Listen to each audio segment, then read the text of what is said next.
বিমল সাহেব, আপনি একটু বসুন, আমাদের কথা শেষ করতে দেন। আমরা 5 মিনিটের কথা শেষ করবো, আপনি কথা বলতে দেন। হ্যাঁ বলেন।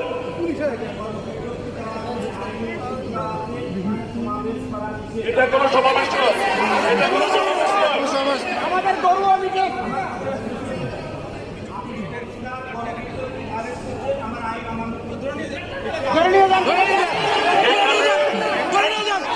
সমস্ত কর্মকর্তা কর্মচারী যদি ভায়োলেট করে থাকে, আপনি গণ গ্রেফতার করেন।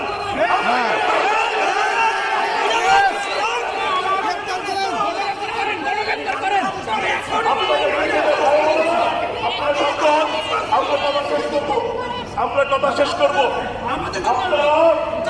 আমরা আজকে কাফনের কাপড় পরে গেলে বসেছি বড় বুলেট হুমকি বাকি ভয় করার জন্য নয়।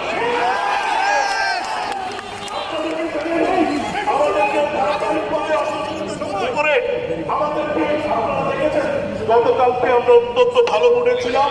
আমরা আশা করেছিলাম কর্তৃপক্ষ তাদের শুভবুদ্ধির উদয় হবে, আমাদেরকে ডাকবেন। আপনারা দেখেছেন বিকালের পরে আমাদের যোদ্ধা, নবস্য যোদ্ধা, সম্মুখসারী সাহসী যোদ্ধাদেরকে অন্যায়ভাবে বাংলাদেশের চাকরি প্রতিপালকে ভায়োলেট করে তাদেরকে বাংলাদেশের বিভিন্ন জায়গায় পাঠিয়ে ডিসমেন্টেল করা হয়েছে।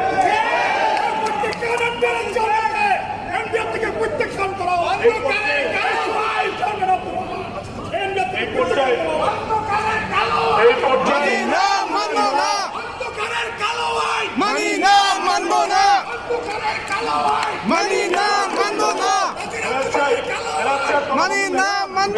আমরা সংক্ষেপ করছি।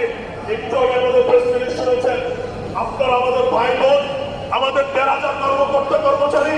আজকে আমার বুকে বুলেট লেগেছে। আমি বাংলাদেশের যে কোনো প্রান্তে চলে যেতে রাজি আছি। আপনাদের প্রতি উদাত্ত আহ্বান, আপনারা দখল করে রাখবেন। স্বৈর শাসকের ফ্যাসিস্ট করার পরিকল্পনা তাদেরকে বাস্তবায়ন করতে দেবেন না। এই পর্যায়ে আপনাদেরকে অনুরোধ করবো, উদাত্ত আহ্বান জানাবো, দলে দলে এনপিআর কে রক্ষা করার জন্য আপনাদের জীবন